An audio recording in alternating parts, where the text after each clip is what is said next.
오늘 우리에게 주시는 하나님의 말씀은 마태복음 27장 27절에서 31절입니다.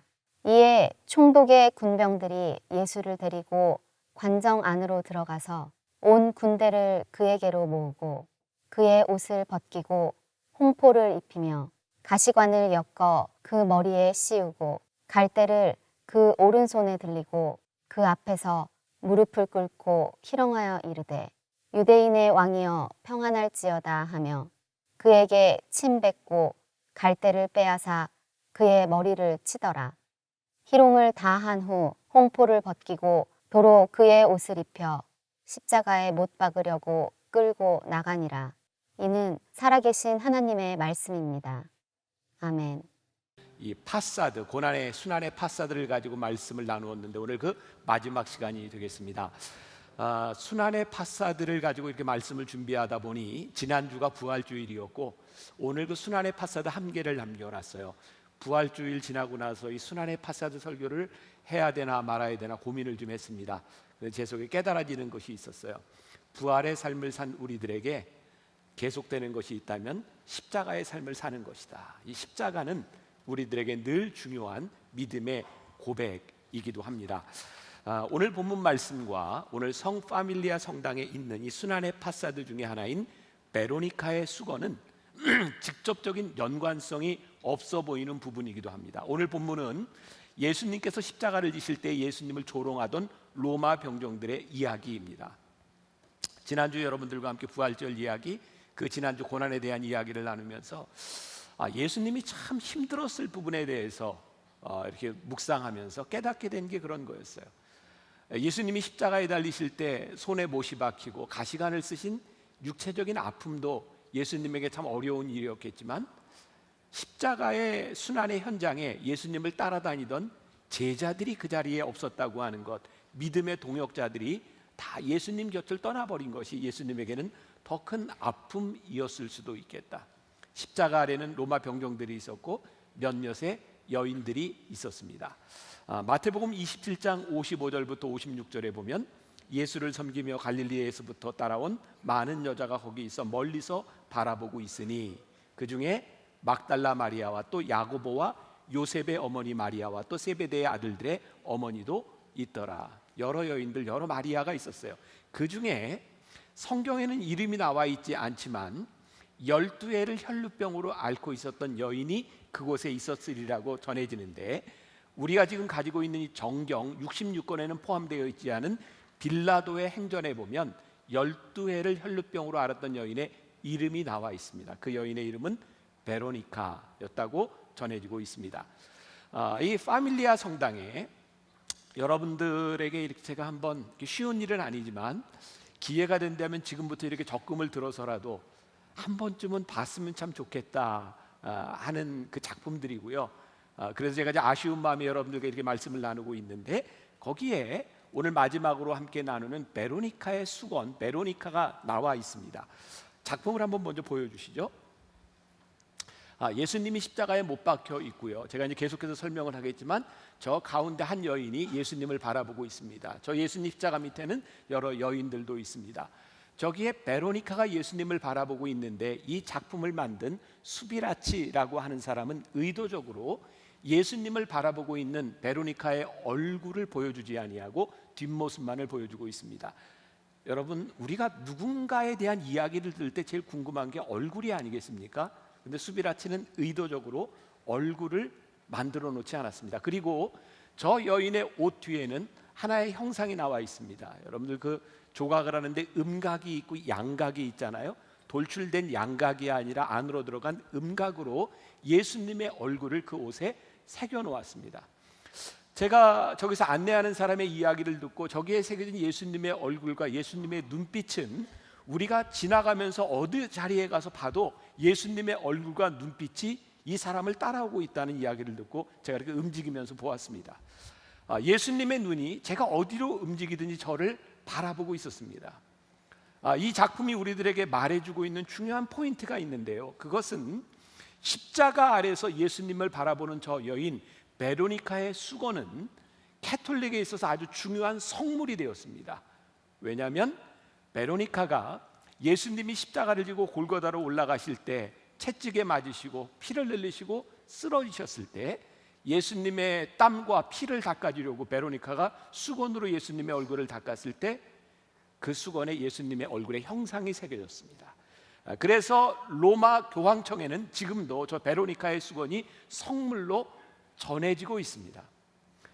그런데 이 수비라치라고 하는 사람은 저 예수님 아래서 십자가 아래서 예수님을 바라보고 있는 저 베로니카의 얼굴을 그려놓지 않았어요. 사람들은 베로니카의 기적을 바라보며 수년 동안 중세시대에 많은 사람들이 성당을 찾아가서 그 베로니카의 수건을 보겠다고 순례를 하는데, 이 신앙에 있어서 진정 중요한 것은 베로니카에게 일어났던 기적이 아니라는 거예요. 우리는 누군가에게 일어났던 기적을 바라보며 그 기적으로 일어났던 성물들을 바라보며 순례를 하기도 하고 바라기도 하고 기적을 바라는데, 실상 중요한 것은 베로니카에게 일어났던 기적이 아니라 베로니카가 예수님을 바라봤던 그녀의 믿음이 중요하다는 거예요. 오늘 말씀의 제목을 제가 이렇게 잡았습니다. 믿음을 가지는 것과 믿음의 결과를 바라는 것에 차이가 있다. 우리의 신앙을 한번 점검해 보세요. 우리는 베로니카의 믿음을 바라보는가, 아니면 베로니카가 믿음으로 행했던 일에 대한 결과를 바라보고 있는가? 우리의 신앙은 성서에 나와 있는 많은 사람들의 믿음을 본받으려고 하는가, 아니면 그들이 믿음으로 행했던 일에 대한 결과를 바라보며 그 기적을 구하는 사람들은 아닌가? 그러니까 진정한 믿음을 가지는 것과 믿음의 결과를 바라는 것은 좀 다른 차이가 있다고 생각하고요. 예수님을 따르던 많은 무리들이 십자가 앞에서 흩어졌던 것은 무엇을 증명하고 있냐면, 그들은 주님을 따랐던 사람들이 아니라 주님을 따르며 일어났던 기적을 바라는 사람들이었다. 어느 순간 기적이 사라져버리자, 어느 순간 기적의 결과들이 없어져 버리자 그들은 예수님을 쉽게 떠났던 사람들이죠. 십자가는 우리들에게 이렇게 묻습니다. 너희들이 십자가를 바라보고 살아가느냐, 아니면 십자가의 결과, 십자가의 기적을 바라보며 쫓는 사람은 아닌가? 기적을 체험했지만 어느 순간부터 우리들이 기적의 도구를 찾아가는 사람이 되어서는 아니 되겠다. 예를 들면 그런 것일 수 있어요. 우리가 신앙생활을 하면서 교회 안에서 아마 여러분들이 그동안 수십 년 동안 교회에서 제일 많이 들었던 이야기들 가운데 하나가 교회의 성장과 부흥이라는 일이었어요. 한국 교회는 지난 수십 년 동안 교회도 많이 짓고 교회의 부흥과 성장에 대한 이야기들을 참 많이 했었습니다. 성장이 잘못된 것은 아닙니다. 부흥이 잘못된 것은 아닙니다. 근데 교회가 성장하고 교회가 부흥을 해서 무엇을 해야 되는 믿음의 본질을 잃어버리고 성장하기 시작할 때 교회는 타락하는 겁니다. 우리의 믿음이 예배를 드리고 하나님 앞에 우리들이 경건한 생활을 하고 우리들이 하나님 앞에 물질을 드리는 헌금 생활을 하는 것이 잘못된 것은 아닙니다. 그런데 우리들이 믿음의 본질을 잃어버리고 이것들을 우리들이 도구화하기 시작할 때 우리는 이것을 우상 숭배라고 말하는 거죠. 어려운 이야기가 될지 모르지만 굉장히 본질적인 내용에 대한 부분입니다. 우리들이 무엇을 바라보고 신앙생활을 하고 있는가? 베로니카의 이 모습을 통해 우리들이 봐야 될 가장 중요한 것은 그 여인이 가지고 있었던 믿음이지, 그 여인이 믿음으로 행함으로 인하여 나타났던 기적이 아니라는 거예요. 8세기 초에 교황청에서는 요한 7세에 의해서 이 베로니카의 베일, 베로니카의 수건이라고 하는 것이 처음으로 언급되고요, 베로니카의 수건을 만들어 놓고 사람들이 순례를 하기 시작했습니다. 그리고 중세시대가 되었을 때에 교황이 이런 명령을 내립니다. 가짜 수건을 만들지 말고 가짜 성물들을 만들지 말라. 여러분, 이 일들이 중세시대에 교회가 타락하면서 어떻게 일어났던 일들인지 아십니까? 교회가 돈을 벌려고 여러 성물들을 만들어 놓고 사람들로 하여금 순례하게 하면서 돈을 벌었습니다. 여러분, 참 무섭지 않습니까? 교회가 타락하면 이렇게 타락할 수 있다는 거 참 무섭지 않습니까? 파리의 노트르담 성전이 불에 탔습니다. 여러분들 그 기사를 보면서 그 노트르담 성당이 불탔지만 그들이 구해낸 성물을 이야기하면서 제일 중요하게 여겼던 게 뭔지 기억나세요? 예수님의 면류관, 가시면류관입니다. 어떤 기사에 보니까 그 가시면류관이 얼마나 귀한지 사람들에게 가시를 한 조각씩 떼어서 전물로 선물을 해서 가시는 없고 그 가지만 이렇게 남아있다고 얘기합니다. 실상은 그것이 진짜인지 아닌지도 확인된 바가 없습니다. 사람들은 언제부터인가 우리들의 믿음의 본질을 떠나서 믿음의 형상들을 만들어 놓고 그것을 숭배하려고 하는 모습들. 오늘 이 작품은요, 우리들에게 굉장히 중요한 질문을 던지고 있는데, 믿음의 본질로 돌아오라는 거예요. 또 조금 어렵고 좀 현학적인 이야기가 될지 모르지만 저는 말씀을 준비하고 묵상하다가 이런 생각을 하게 되었어요. 우리가 십자가를 지기 때문에 부활을 경험한 것이지, 우리는 부활을 경험하려고 십자가를 지는 것은 아니다. 십자가를 지기 때문에 우리들에게 부활의 역사가 경험되는 것이지요, 우리들은 부활을 경험하기 위해서 십자가를 진다. 우리들이 믿음으로 살아가기 때문에 믿음으로 나타나는 결과를 체험하는 것이지, 그 결과를 바라며 이것이 믿음이다라고 이야기하는 것은 아니라는 거예요. 근데 이 부분에서 우리들이 신앙생활하기가 참 힘들다는 생각이 듭니다. 우리의 욕심을 버리는 것도 참 힘들다는 생각을 합니다. 그래서 오늘 십자가 아래에서 바로 서 있는 그 내가, 로마 병정들이 예수님을 희롱하고 있었던 그 자리에서 십자가를 못 박았던 그 사람들이 로마 병정들이 아니라 내가 되고, 내가 하나님 앞에서 애통하며 십자가 앞에 무릎을 꿇을 때에 우리는 올바른 신앙 안으로 들어올 수 있지 않을까. 여러분들 표정을 보니까 조금 어려운 것 같다. 이게 제가 어떻게 전달을 해야 될지 모르겠어요. 계속 해볼랍니다. 알아들을 때까지. 자, 오늘 본문 말씀의 27, 28, 29, 30, 31절을 제가 한번 읽어드려요. 이에 총독의 군병들이 예수를 데리고 관정 안으로 들어가서 온 군대를 그에게로 모으고 그의 옷을 벗기고 홍포를 입히며, 여기서 홍포를 입힌다고 하는 것은 군인들에게 입는 가운을 이야기하는 것입니다. 가시관을 엮고 그 머리에 씌우고, 가시관은 면류관, 왕을 상징하는 것이죠. 그 오른손, 갈대를 그 오른손에 들리고, 갈대라고 하는 것은 당시에 왕들은 홀이라고 하는 걸 들고 있었어요. 왕을 상징하는, 예수님을 조롱하기 위해서 갈대로 홀을 대신하게 한 것이죠. 그 앞에서 무릎을 꿇고 희롱하여 이르되 유대인의 왕이여 평안할지어다 하며 그에게 침 뱉고 갈대를 빼앗아 그의 머리를 치더라. 희롱을 다 한 후 홍포를 벗기고 도로 그의 옷을 입혀 십자가에 못 박으려고 끌고 나가니라. 두 가지의 간격이 있습니다.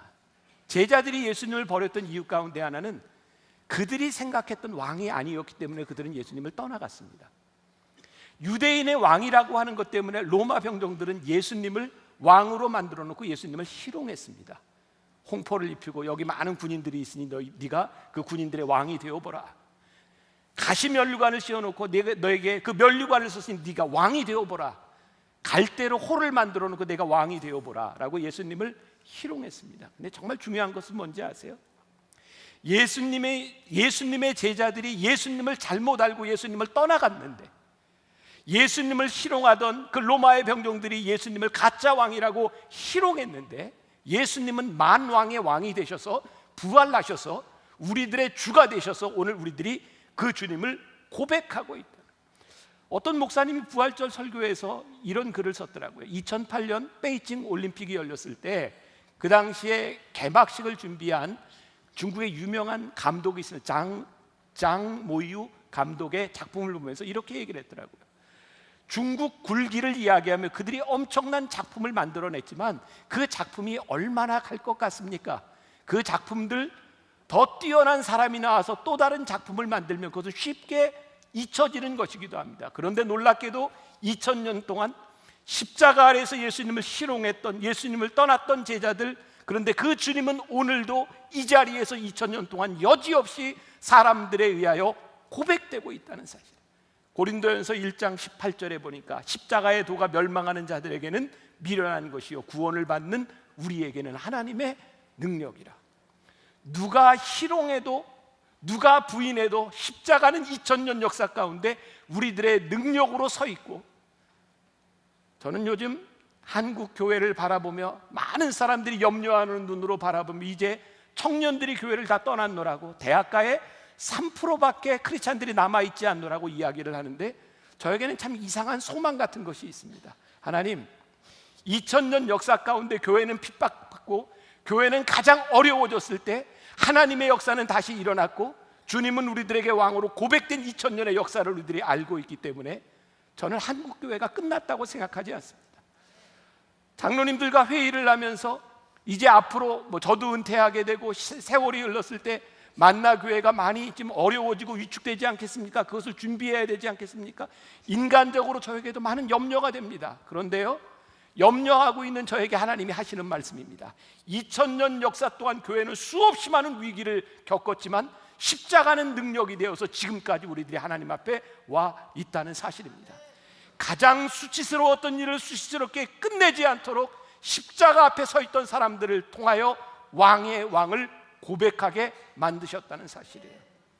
멜 깁슨이 패션 오브 크라이스트라고 하는 유명한 영화를 만들었죠. 너무나 잔인하게 예수님을 십자가에 못 박는 고난의 장면들이 나와 있었고, 그 영화를 제일 반대한 사람들이 누구였냐면 유대인들이었습니다. 2차 세계대전 때 유대인들이 학살을 당했던 이유는 유럽에 있는 많은 사람들, 특히 독일에서 히틀러가 예수님을 십자가에 못 박힌 유대인들을 죽어야 될 정당성들을 부여했기 때문에 유대인들이 고난을 당했어요. 그래서 패션 오브 크라이스트를 만들었을 때 유대인들이 멜 깁슨에게 많은 질문을 던졌고 반대했습니다.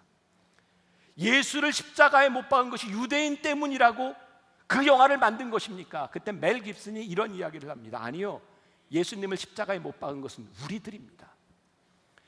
패션 오브 크라이스트, 예수님의 고난의 현장에서 예수님을 십자가한 것이 우리라고 하는 것을 고백하기 시작할 때 그 고백에서부터 우리는 하나님의 능력을 우리들이 경험하게 됩니다. 그래서 십자가 아래서 우리들의 애통함을 경험하는 것은 굉장히 중요한 우리의 믿음의 본질적인 부분입니다. 제가 지난해 2018년 고베 BTD에 갔을 때입니다. 첫 시간이었어요. 이제 내일 저는 우리 교인들과 함께 고베에 가서 영성 훈련을 인도하고 옵니다. 그 일본 사람들을 바라보면 첫날 제가 이런 이야기를 했습니다. 여러분, 이번 기간 중에 하나님께서 여러분들을 통곡하게 만들 수 있기를 바랍니다. 십자가 아래서 여러분들이 애통할 수 있기를 바랍니다. 십자가 아래서 애통하는 자만이 그 애통함을 통하여 하나님의 은혜를 경험할 수 있기 때문입니다. 사도행전 3장 19절에서 베드로가 하나님의 은혜를 경험하고 제자들이 밖에 나가서 담대하게 복음을 전하기 시작할 때 이렇게 이야기를 합니다. 그러므로 너희가 회개하고 돌이켜 너희의 죄 없이함을 받으라. 십자가 앞에서 회개하는 애통함이 있어야 우리들이 하나님 앞에 돌아올 수 있는 겁니다. 다시 한번 그 작품을 한번 볼까요? 여러분들 머릿속에 한번 이 작품을 넣고 말씀을 계속해서 들었으면 좋겠습니다. 예수님의 십자가 아래 울고 있는 여인들, 그리고 그 아래 로마의 병정들, 예수님을 바라보며 예수님의 피를 닦았던 그 수건을 가지고 있었던 베로니카가 십자가에 달리신 예수님을 바라보고 있습니다. 그 여인의 얼굴은 누구인지 보이지 않습니다. 단지 예수님을 바라보고 있을 뿐입니다. 그리고 예수님을 바라보고 있는 저 여인의 등에 새겨진 예수님의 얼굴은 오늘 우리들에게 이야기합니다. 십자가를 바라보고 있는 너, 다른 사람이 아니라 바로 내가 십자가를 바라보고 있다. 오늘 십자가를 객관화하지 말고 우리들 하나님 앞 십자가를 바라보라고 이야기하고 있어요. 칸느 영화제에서 여우주연상을 받았던 전도연 씨가 주연했던 영화가 있습니다. 오래된 영화죠. 밀양이라는 영화입니다. 이 영화가 나오고 나서 사람들이 많은 이야기를 했습니다. 이건 반기독교적인 영화다.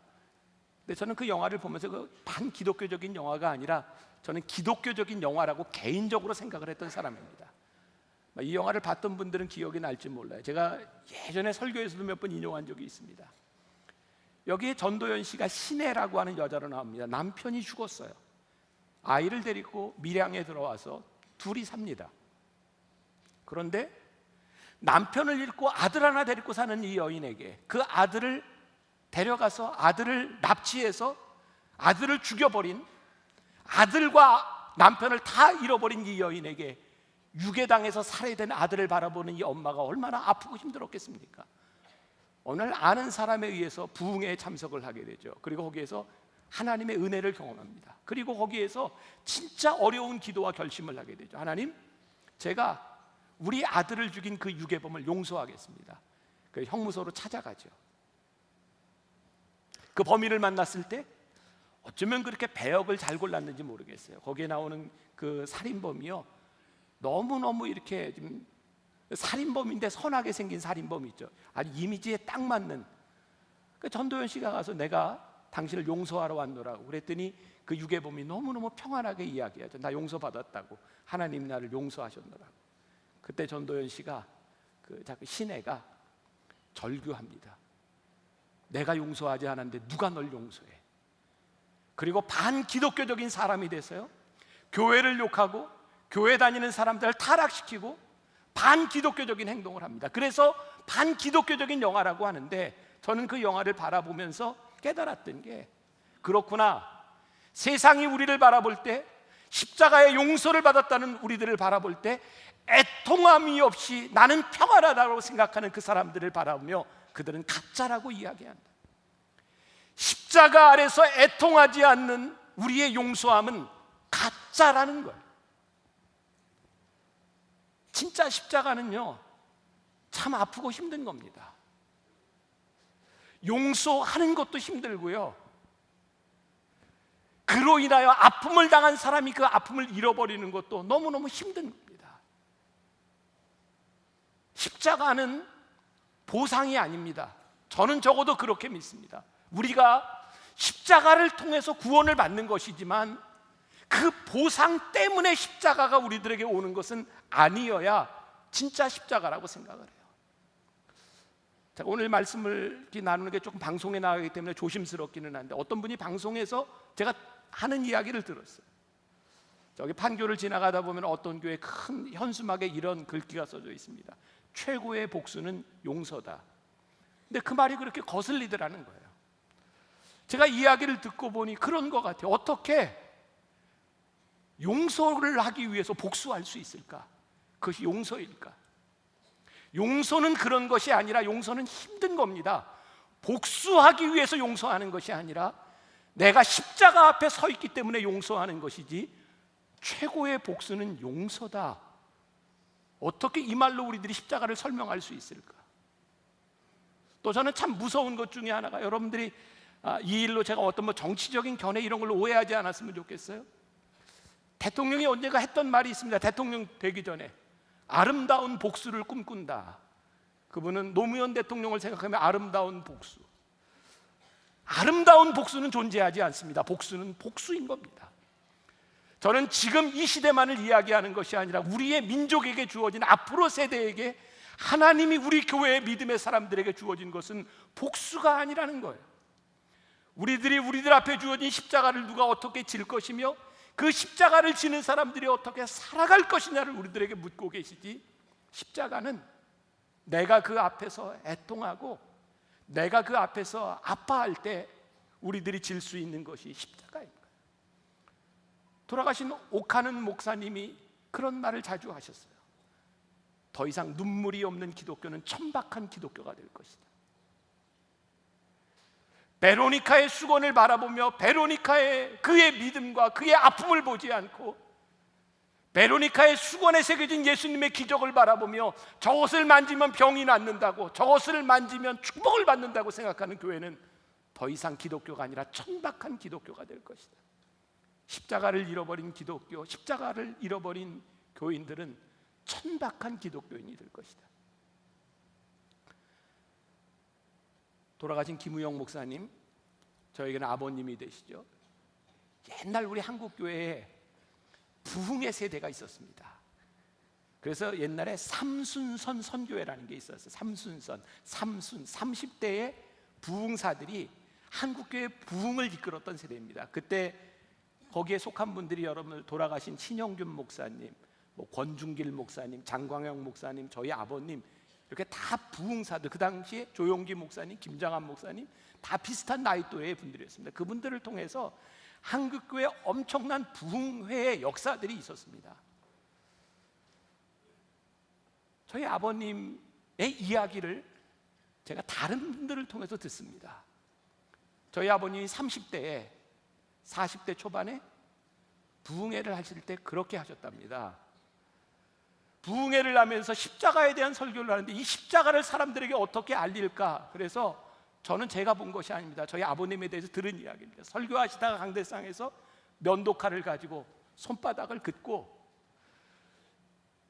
수건으로 부여잡고 피를 뚝뚝 흘리면서 이게 예수님의 십자가라고, 그리고 설교하다가 이 예수님의 십자가를 어떻게 전할까, 가시로 만든 면류관을 쓰고 피를 뚝뚝 흘리면서 설교를 하셨어요. 그때 은혜를 받았던 사람들이 저에게 하느냐, 그때 목사님이 그렇게 설교하셨느라 제 마음에 뭐가 느껴지는지 아세요? 어떻게 이 십자가를 전할까? 어떻게 이 십자가로 아파하는 것을 전할 수 있을까? 오늘 우리들이 십자가로 누리는 결과들이 아니라 십자가 앞에 섰던 우리들이 어떻게 하나님 앞에 십자가로 설 것인가? 십자가는 아프고 힘든 거예요. 왜 십자가가 우리들에게 주어지고 십자가 아래서 우리들이 애통하고 십자가 아래서 죽어야 할까요? 우리는 우리를 잘 알아요. 죄된 우리들에게 참 생명이 없구나, 죄된 우리들에게 소망이 없구나, 죄된 우리들이 이렇게 무기력하구나.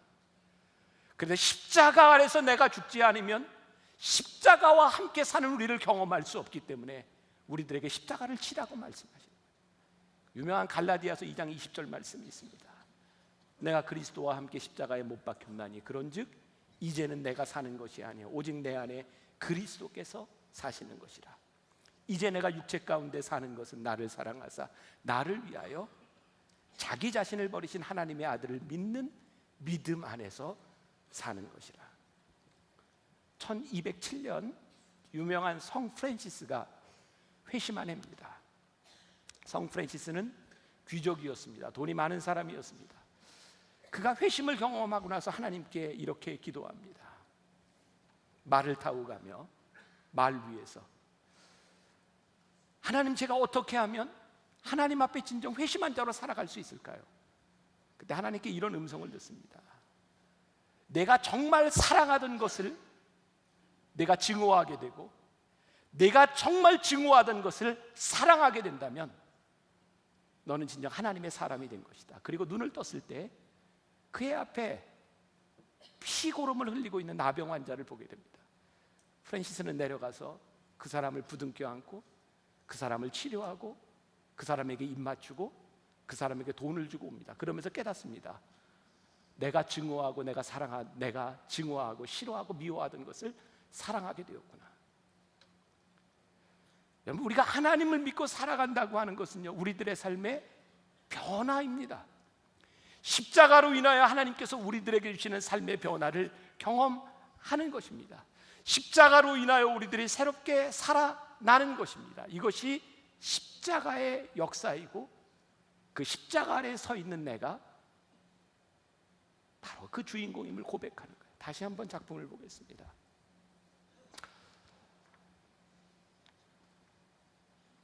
저에게 가장 감동적이었던 것, 저 베로니카의 뒤에 새겨진 음각된 예수님의 모습이었어요. 내가 어디를 걸어가도, 십자가 아래서 어디를 걸어가도 예수님의 눈빛은 나를 향하고 있었어요. 십자가 아래 서 있는 것은 너다. 베로니카의 수건의 기적이 아니라 십자가 아래에 서 있던 베로니카, 그 여인을 바라보지 말고 내가 나를 바라보아라. 오늘 십자가가 여러분들의 십자가로 고백될 수 있기를 간절히 소원합니다. 십자가의 아픔이 여러분들을 새롭게 할 수 있기를 주님의 이름으로 간절히 축원합니다. 우리 같이 찬양했으면 좋겠습니다. 십자가 십자가 그 위에 나 죽었네.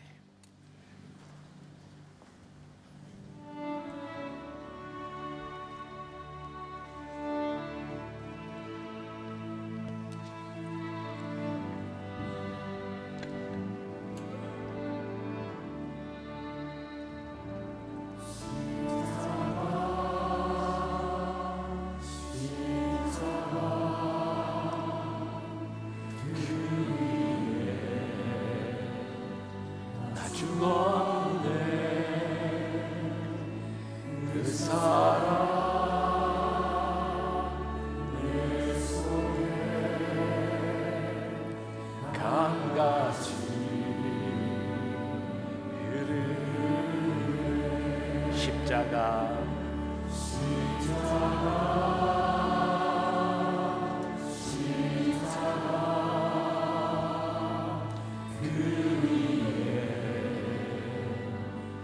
생명 내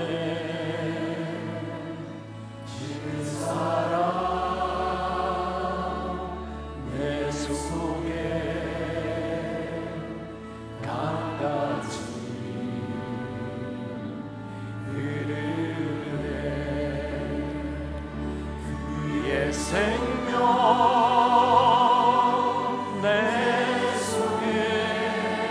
그의 능력 내 안에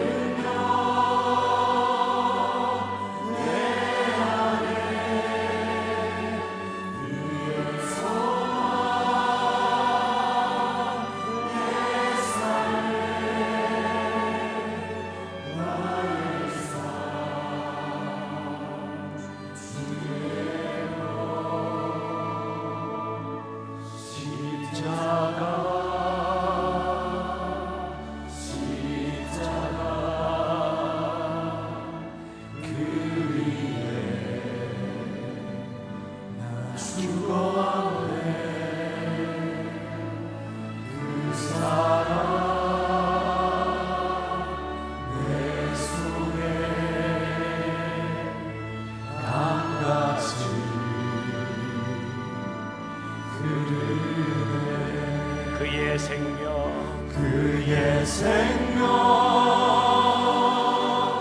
내 속에 그의 능력 내 안에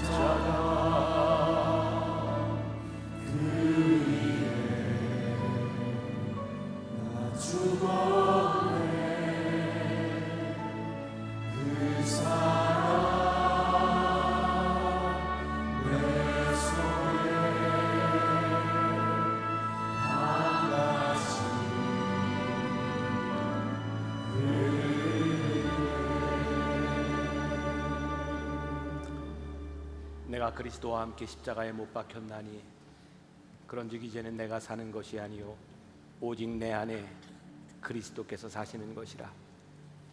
이제 내가 육체 가운데 사는 것은 나를 사랑하사 나를 위하여 자기 자신을 버리신 하나님의 아들을 믿는 믿음 안에서 사는 것이라. 우리가 십자가 아래 증인으로 내가 그 십자가 아래 서 있음을 고백할 수 있기를 원합니다.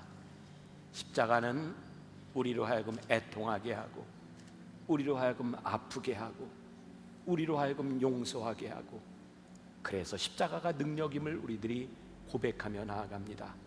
부활의 증인으로 그렇게 살아가는 거룩한 주의 백성들이 되게 하여 주옵소서. 예수님의 이름으로 기도합니다. 아멘. 이 시간에는 축도를 하게 될 텐데, 지난 주간에 우리 교회에서 5명의 전도사님들이 목사 안수를 받았습니다. 그래서 그 중에 이제 우리 차우병 목사님이 첫 축도를 할 텐데, 여러분들에게 큰 믿음의 특권이라고 생각합니다. 이제 목사가 돼서 처음으로 축도하는 우리 차우병 목사님 축도했습니다.